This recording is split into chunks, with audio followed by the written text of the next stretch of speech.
Monsieur le Président, Messieurs les ministres, chers collègues. Monsieur le ministre, je voudrais axer mon intervention sur le document de programmation. Et j'aurais vraiment voulu l'axer que sur ça parce qu'on a beaucoup à dire, puisqu'il y a des questions stratégiques qui sont posées. Et comme votre document prend fin vers 2028, donc à la veille pratiquement des élections, il lui est important de mettre des indicateurs qui nous permettent de voir quel objectif on va atteindre en termes de chômage ou d'emploi, comment on va réunifier le pays et surtout sauvegarder le pays parce qu'il y a des questions de sécurité intenses qui se posent et la bombe sociale que constitue le chômage plus l'insécurité dans la sous-région, comment on va juguler, comment toutes ces questions d'électrification, d'accès à l'eau, etc. vont être planifiées pour que les Sénégalais voient enfin qu'il y a une équité et que non pas parce qu'on peut plaidoyer pour faire un plaidoyer que j'accompagne pour le président Diomaye, que cette route sera faite alors que d'autres pourraient l'être, ne pas l'être parce qu'il n'y a pas des gens qui font des plaidoyers aussi puissants. Mais je vais quand même, une chose n'est pas de coutume chez moi, répondre à quelques, puisque je n'ai pas le temps de parole pour répondre, je n'ai pas de droit de réponse à certaines, calomnies qui sont faites à ma personne régulièrement ici à partir de cette tribune. Monsieur le Président, quand on a installé cette Assemblée, j'ai saisi l'Assemblée nationale pour dire que pour des raisons de cas de force majeure, je ne pouvais pas être présent. Et c'est comme ça que je n'ai été membre d'aucune commission. C'est récemment que j'ai appris que j'ai été inscrit dans la commission contrôle et comptabilité, qui ne s'est réunie que 2 fois. Et ce n'est qu'hier que j'ai été inscrit dans le groupe WhatsApp de ce comité. Je parle sous le contrôle du président ici présent. Durant la législature passée, Monsieur le ministre peut en être témoin et d'autres, j'ai été très régulier durant 2 ans à la commission des finances où j'étais parmi les premiers et parmi les derniers. Et Monsieur le ministre est là pour en témoigner. Je ne suis pas quelqu'un qui fuit devant mes responsabilités ni devant le travail. Mais quand vous n'avez pas de réponse à des questions précises, les gens se mettent à inventer. Ici même aussi, le Premier ministre m'avait lancé un défi en disant que j'aurais maille à partir avec le dossier du pétrole. Mais c'est lui-même qui a lancé le défi.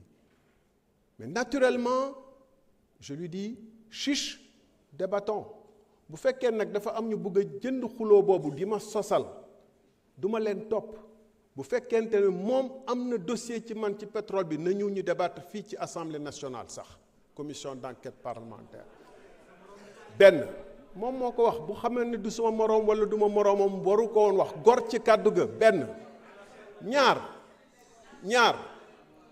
maa ngi ñëw ci loolu maa ngi ñëw ci Azer bi maa ngi ñëw ci Azer bi gis ngeen bu fekkente ni électrification daf leen soxal affaire Azer bi scandale la bu ngeen war a wax ngeen déglu ma bu baax nag espagnol yi ñoo wax et ça figure dans l'ordonnance de la Cour suprême du 21 novembre 2024 que dañu suspendre décaissement yu lié à l'Azer parce que avance de démarrage bu ñu joxe 58 millions d'euros 37 milliards xamuñu fan la jaar 300 millions d'euros 200 millions de francs CFA lañ ci mën a justifier bu fekkoonte ni électrifier ay visage daf leen soxal du ñu suspendre depuis 1 an électrification rurale de plus de 1000 villages te kenn ci ñun ŋaangu ci bu fekkee ne am na ku koy wax comme man dañ ko war a wax waaw góor na gën a leer je répète 37 milliards ont été décaissés par la Banque espagnole Santander avec la couverture de CESCE.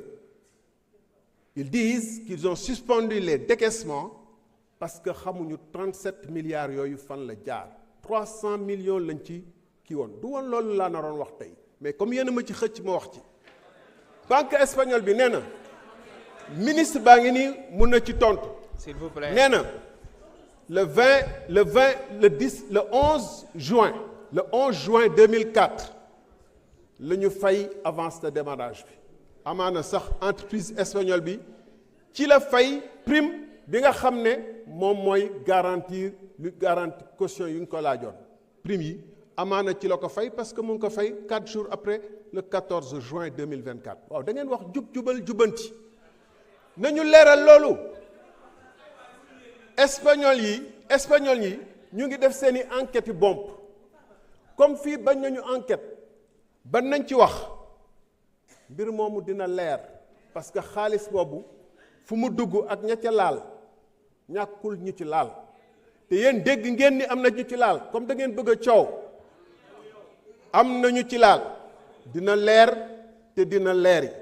Si ça vous intéresse de savoir 37 milliards de francs CFA où ça s'est passé, parlons-en. Maintenant, vous êtes des honorables députés. S'il vous plaît, laissez notre collègue terminer son speech. Non, leur réponse me conforte dans le fait que je suis dans le vrai et que vous n'êtes pas dans le djub-djubanti. Laissez, non. Vous êtes dans ici même. S'il vous plaît, le Premier ministre... Madame Samb, s'il vous plaît, honorable. J'ai droit à quand même 10 secondes. Non, je vais augmenter, il n'y a pas de souci.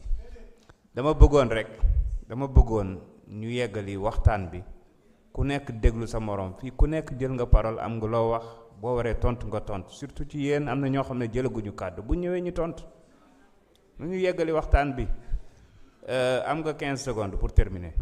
Non, gaaruwaale yu metti may depuis le début de l'année moo tax ma ni tey jii nii naa wax loo xam ne def naa ni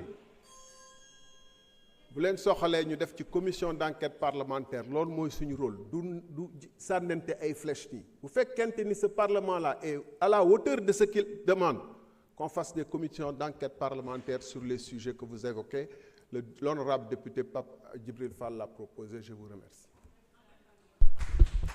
Merci beaucoup, honorable